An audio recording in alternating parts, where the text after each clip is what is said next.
Luke 22, and we will begin reading in verse 63.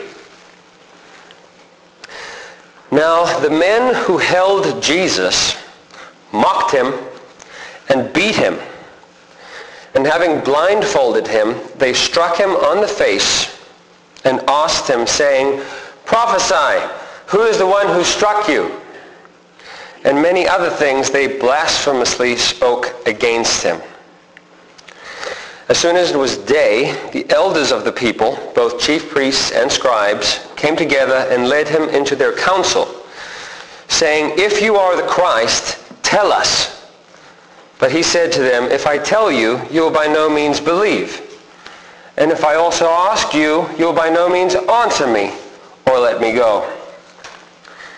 Hereafter, the Son of Man will sit on the right hand of the power of God." Then they all said, "Are you then the Son of God?" So he said to them, "You rightly say that I am."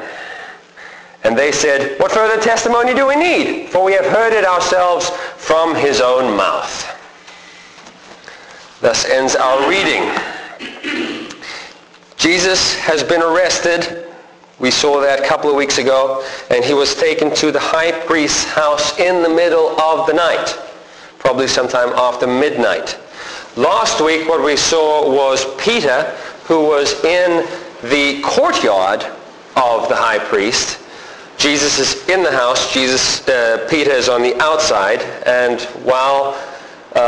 we saw Peter denying him 3 times. And while Peter is on the outside denying Christ, Christ on the inside is being interrogated and beaten and so forth. Now, last week I mentioned that Jesus went through 6 different interrogations during the night and the early morning hours. Luke does not report the first 2, which were going on while Peter was denying him. He doesn't report the first 2. You have to go to the other Gospels, John, Matthew, and Mark, to read what was going on. And so I'm going to give you a quick run-through of what the other Gospels tell us before we get to our text today, so that you know what has already happened to Jesus. First thing, when he was arrested, they took him to Annas. Annas was the former high priest. We talked about this last week. You're normally, if you're a high priest, you're supposed to be a high priest for life, but that's not how it was working at this time. And so the official high priest is Caiaphas, who's Annas' son-in-law. Annas has no official authority. None. And yet they take Jesus to him. Annas was kind of like, how can I put this? He was just kind of like the godfather behind the scenes, the guy who had the authority unofficially. People listened to what Annas had to say, even though he didn't have any official power. And so they take him to Annas in the middle of the night. Now, we pointed out, there's so much illegal action going on with the trials of Jesus. First of all, you're not allowed to have a trial during the night. It had to be during the day. Second of all, you're not allowed to have a trial on a feast day, like it was. You weren't allowed to have a trial at a person's house. All right? And so, hey, we're not following the rules anyway, so who cares? They take him to Annas. And what happens is, Annas questions him and he says, "Tell me about your disciples and tell me about your teaching." Why does he do this? Because they don't have a charge against Jesus yet. Everything has been illegal. They just arrested him and brought him in. There are no charges against him. He hasn't done anything wrong. So they're trying to find something that they can charge him with so that they can take him to Pilate, because they can't kill him. They have to take him to the Romans to have him killed. And what are they going to do? Hey, we caught this guy in the middle of the night, beat him up, we want you to kill him. No, it doesn't work that way. They need to find something that will stick for the Romans so that they can have him killed. So they start asking him questions. Now, this is not how trials were conducted at all. How you conduct a trial is you call the witnesses in to bring the charges against the accused, then you bring other witnesses in to give a defense, and you proceed. But we're not following the rules now. So he says, tell me about your teaching, and Jesus basically points out the illegality, is that a real word? The illegality of what's going on, and says to him, well, where are the witnesses? I spoke openly in front of everyone. Where are the witnesses to come and say something? And a man walks up to Jesus, hits him in the face, and says, is that how you talk to the high priest? Nothing here makes sense, but this is a good indication of how the next few hours are going to be. Everything they do is illegal. Jesus has done nothing wrong, and they beat him up. That's basically how the rest of the night is going to go. So Annas doesn't get anything out of him, so they take him to Caiaphas. Again, everything is illegal. The only difference is that Caiaphas is the official high priest. But nothing else they're doing is official. And so they start asking questions. They're not getting anything out of him. And so what they do is, keep in mind, you have middle of the night, Caiaphas and certain other people of the high council of the Sanhedrin. And because they can't get anything against Jesus, they bribe false witnesses to come and say things against Jesus. Let me say that again. This is the Supreme Court of Israel, the people of God. And they bribe false witnesses to come and lie about Jesus so that they can accuse him and have him killed. The thing is, all these people, they're just grabbing people off the street. Hey, you want to lie about Jesus? Sure, we'll pay you. Okay. And they're all, none of their stories fit. They're all contradicting one another, so they can't get anything from there. They finally say to Jesus, are you the Messiah? He says, yes. Oh, the high priest, the blasphemy, tears his clothes. It's a whole big thing. And at that point, we're at the second trial, middle of the night, before Caiaphas and some of the Sanhedrin. At that point is where Luke picks up. So go to Luke, verse 63. It says, now the men who held Jesus mocked him and beat him. When it says the men who held Jesus, we're talking about the Sanhedrin there. Now, it will include the guards, the police, the guys who helped arrest him, but it's talking about the Sanhedrin. It's talking about the high priests and the elders and the scribes. Those people who held Christ, they mocked him and beat him. In Matthew, we are told that they walked up to him and spat in his face. Which even today, you don't have to have lived 2,000 years ago to know what that means. Spit in someone's face, that's like the highest insult you can think of. I mean, if you're going to spit in someone's face, you consider them to be the scum of the earth. And that's what they thought of Jesus. These are the religious leaders of Israel who are supposed to be leading the people of God to the Messiah, and instead they're spitting in his face. Here it says that they mocked him. As soon as I read that, I recalled Elisha, who was mocked. Remember Elisha, a prophet of God? A bunch of kids mocked him, and 2 bears came out of the woods and killed 42 of them. And I was like, wow, that's what happens when you mock a prophet of God. What's going to happen if you mock the Messiah of God? Just a thought.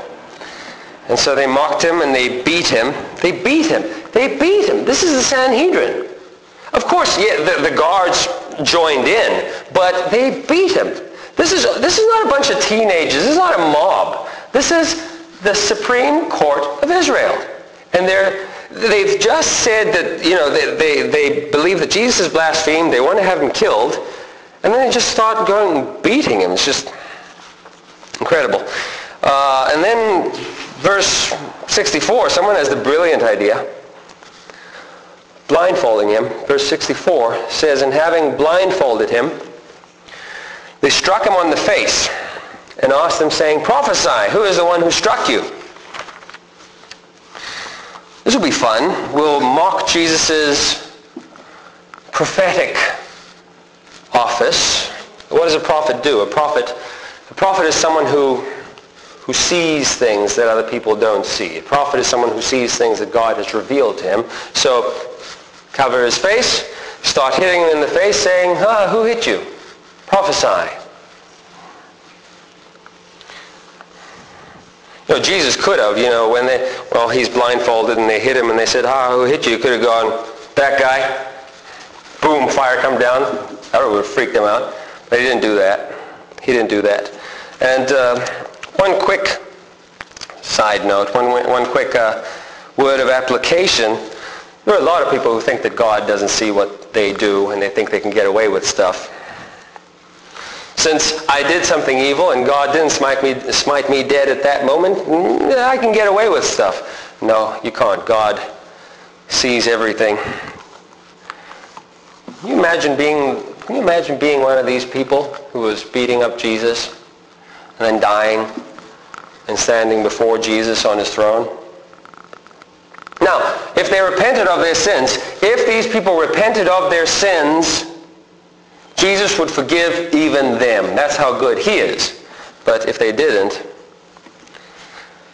turn out good. Now, at this point now, it seems that Luke is so horrified by what's going on that he just quickly sums it all up in verse 65 and says, "And many other things they blasphemously spoke against him," and just leaves it at that. He doesn't get into any other details. Some of the other Gospels give us more details. He doesn't get into that. But again, let me remind you before we move on, these are the spiritual leaders of Israel. These are the people that Israel followed. We are the people of God. These are our leaders. These are the people who interpret the Bible for us. And they're just crooks. They're just crooks. They're savages. They're like animals. Is there any wonder that very same generation was destroyed in 70 AD? Now, that's the end of the night trials. 2 trials during the night. And now they wait until morning breaks. In verse 66, it says, "As soon as it was day, the elders of the people, both chief priests and scribes, came together and led him into their council." What's going on here is this. Everything they've been doing is illegal. They know that. And what they want to try and do now, before they go to Pilate, is they want to give a semblance of legality. They want to make it at least seem that they're doing something legal. Like I said before, you can't just go to Pilate and say, "We grab this guy in the middle of the night, beat him up, we want you to kill him." They have to have something that seems slightly official. And so they all gather, the Sanhedrin all gathers as soon as it's day, early morning. This is probably 5 or 6 o'clock in the morning. As soon as the sun is coming up, let's get this done really quick before the city wakes up. Let's condemn him, take him to Pilate, have him killed, get it over and done with as soon as possible. And even that was illegal. Apparently the Jews had a law that if you condemned someone to death, you could not kill him on the same day. You had to wait at least 2 days because they understood, or the people who originally made the law, understood the weight and the seriousness of actually putting a man to death. And if they condemned a man to death, they had to wait for a couple of days in case there was some witness that could come up, in case there was some information that they had missed before they killed an innocent man. But here, they want to get it over and done with as soon as possible. They don't care. They've already made up their minds.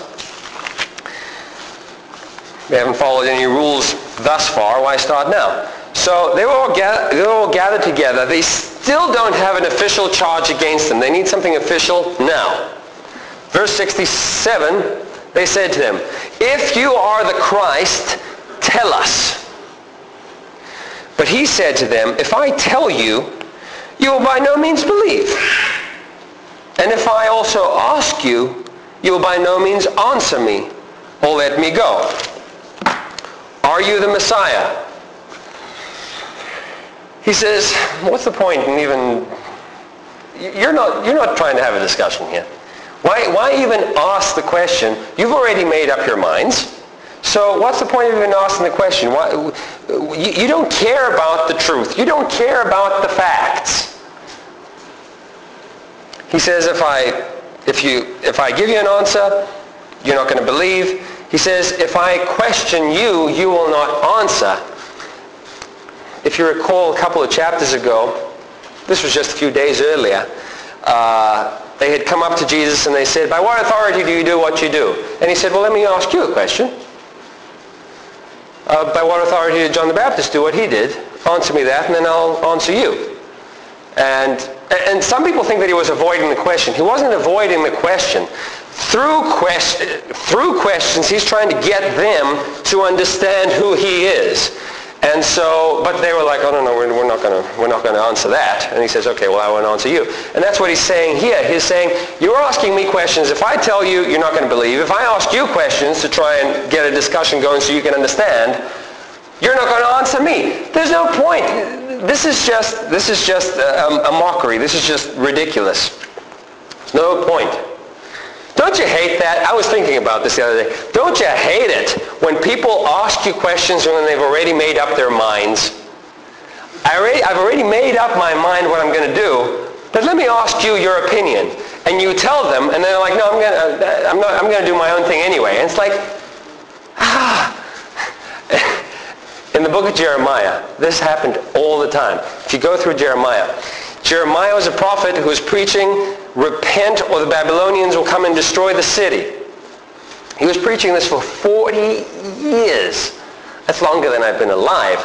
He was preaching for 40 years, and no one listened to him. And then the Babylonians come, surround the city, start banging on the walls, and everyone goes to Jeremiah. Jeremiah, you were right.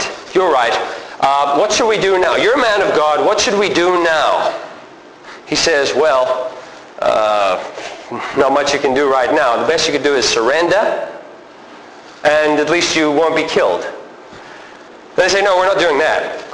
Okay, we need to fight. We need to fight. So they start fighting, and they lose, and they get killed. Most of them get taken into exile, and only a few poor people are left in the city, amongst whom is Jeremiah. And they all say, Jeremiah, you were right, we're sorry. Tell us what to do now. You're a man of God. Tell us what we should do. And he says, well, everything is ruined here, but let's start rebuilding. No, we're not going to do that.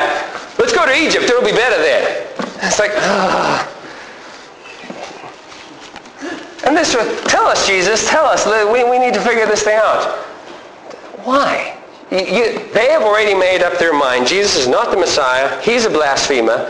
And so this is all for show. They're just trying to find something that they can take to Pilate and have him killed. But here's the fantastic thing. This is what I like. They've just said, are you the Christ? He says, you're not going to believe me even if I say it. But he does go on to basically say yes, but he doesn't say, yes, I'm the Messiah. I mean, these people don't even understand what the Messiah is. They're thinking political, military. They don't understand what the Messiah is. So he says, yes, but he says let me tell you in my own words, in my own terms, who I am. And so in verse 69, he says, hereafter, which means from now on, the Son of Man will sit on the right hand of the power of God.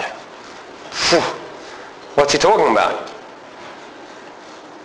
Even though that at this moment, Jesus is being beaten and humiliated and spat upon, and he's tied up and he's being judged by them, he's saying, very soon,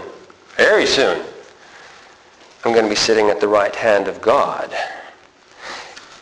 This term, the Son of Man, is so important. I've mentioned it a number of times, but I'm going to mention it again so it's ingrained in your minds. The term Son of God is from Daniel chapter 7. In Daniel chapter 7, Daniel sees this strange vision with animals, beasts coming out from the sea, and each beast that comes out of the sea is uglier than the first one and more scary than the first one, and these are kingdoms that are going to come after the time of Daniel. And you have these awful, beastly, worldly kingdoms. And then Daniel says, but then he sees God. And he says, I saw one like the Son of Man. He sees a human figure, unlike all these beastly figures. He sees a human figure, one like the Son of Man, coming to God, and to him was given power and dominion and a kingdom which is everlasting, and all people and nations will come to him. You have the Son of Man with a kingdom that replaces all these beast-like kingdoms. And that is what Jesus is pointing to whenever he says that he is the Son of Man, because that is a picture of the Messiah who will inherit the eternal kingdom. When we talk about the Son of Man, most people tend to think that, well, you have two terms, Son of God and Son of Man. And most people think that when you say Son of God, okay, that's a reference to his deity. That means that he is by nature God. And when it says Son of Man, that means that he is by nature man. And so you have the God-man, who's both human and divine. There's some truth to that, but that's not the main reason Jesus keeps calling himself the Son of Man. He's not going around saying, I'm human, I'm human, I'm human. No, he's pointing to Daniel 7, the Son of Man to whom an eternal kingdom is given. And these people know Daniel 7 very well. They probably have it memorized. And he is saying, you're judging me. You're sitting here judging me. But from now on, the Son of Man, me, I will be sitting at the right hand of God, ruling and reigning, and may I add, judging. And the tables are going to be turned. And they understand very well what he means. They don't say, what on earth are you talking about? In verse 70, then they all said, are you then the Son of God? Which again is a messianic title. They know that this is talking about, they mean, are you then the Messiah? Are you the Son of God? Quick side note, Jesus is the Son of God. All people who trust in Christ become sons and daughters of God, but we are sons and daughters of God by adoption. I am a son of God. Savula is a daughter of God, but we have been adopted into God's family. We weren't originally sons and daughters of God. We were children of wrath, and we were adopted into his family. Jesus is the Son of God by nature. He always has been. So they say, are you the Son of God? So he said to them, you rightly say that I am. Now, really quick, if you notice the word rightly there, it's in italics, which means it does not exist. In the original Greek, Jesus says, you say that I am. And a lot of people get all bent out of shape. Oh, Jesus didn't say that he is. He said, you say that I am. This is how they spoke back then. He's basically saying, you said it. You got it. That's it. And in case you're wondering, is that really what Jesus said? That's clear from the next verse. And they said, what further testimony do we need? For we have heard it ourselves from his own mouth. They understood very well that Jesus said, yes. Are you the Son of God? Yes. What further testimony do we need? He said it himself. They say, we don't need any witnesses. As though this was a real trial. We don't need any witnesses. He said it himself that he's the Son of God. Notice, they don't say, well, let's examine this. Let's see if he is indeed the Messiah. They've made up their minds Jesus is not the Messiah. Therefore, if he says that he is the Messiah, that's blasphemy. Are you the Messiah? Yes. Oh, blasphemy. They don't look to witnesses. Do we have any witnesses that would say that Jesus is the Messiah? Well, let's ignore all the miracles that Jesus has done. I mean, let's ignore the fact that a week ago he raised Lazarus from the dead, a guy who was in the grave for 4 days. Let's just ignore that. Let's not call Lazarus here or anything. Let's ignore Jesus' teaching. The fact that no one has ever spoken the way that he did. Let's ignore that. Let's ignore John the Baptist. Oh, he's not around. We killed him. Okay, he's out. Let's ignore the fact that angels said that he was the Messiah. Let's ignore that all the scriptures point to him, where he would be born, where he would grow up, what he would do. Let's ignore all of that. Let's ignore the fact that God the Father spoke from heaven publicly. God spoke 3 times. God the Father spoke 3 times from heaven. One time it was just to Jesus and a couple of disciples. The other 2 times it was publicly at his baptism, and once more a few days before this. This, the Father from heaven, this is my beloved Son in whom I am well pleased. Are you the Son of God? Yes, the Father said so. Oh, no, blasphemy, let's kill him. Let's ignore all of that. We don't need witnesses. He said that he's a Messiah, and we've already said that he's not, so there you go. This is, I don't need to tell you, this is not justice. This is not a real court. This is just a mockery. This is just ridiculous. Everything that they do is ridiculous. But hey, they're in charge, so they can do what they want to do. And so they condemn him. They condemn him. And next thing they're going to do is they're going to take him, because they can't kill him themselves, they're going to take him to the governor, Pilate, and have him killed. And that'll be next week in chapter 23. But let me say one thing and we'll close. One last thing. Jesus was condemned for saying that he was the Son of God. He was condemned for speaking the truth and saying, for his declaration that he is the Son of God. He was killed for that. And upon that statement, that Jesus is the Son of God, all of humanity divides into 2 groups. There is no middle ground. There's no middle ground. Jesus says either you're with me or you're against me. And so either you can take the side of the Jews, you can take the side of the Jewish leaders and say, yep, they were right, Jesus is a liar, Jesus is a blasphemer. Or you can believe what Jesus said, that he is the faithful and true witness, and worship him as he deserves. Those are the 2 options. And I pray that everyone here would be in the second category. Shall we pray?